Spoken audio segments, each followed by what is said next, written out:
ያልኩበት ምክንያት ምንድነው ካልከኝ ዮሐንስ ወንጌል ምዕራፍ 7 ቁጥር 32 እስከ 34 ምን ይላል? ኢየሱስም ከቀናት አንድ ቀን ፈሪሳውያኖቹ ሊገሉ ሲሉ እንደዚህ አላቸው። ምን አላቸው?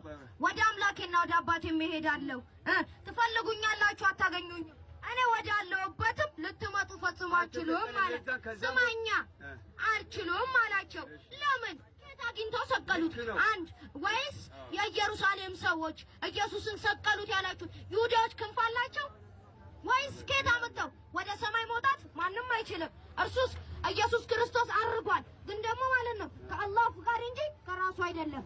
ለዚህ ያረገውም ወደ ሰማይ ነው፣ ወደ ሰማይ ወደ ጌታውና ወደ አምላኩ ያረገበት ማለት ነው።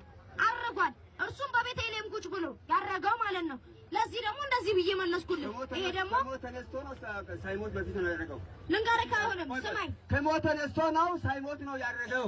አልተቀበረም፣ አልተሰቀለም፣ አልተገረፈም። አንዴ ስማ፣ ማቴዎስ ወንጌል ምዕራፍ 15 ቁጥር 24 ምን ይላል?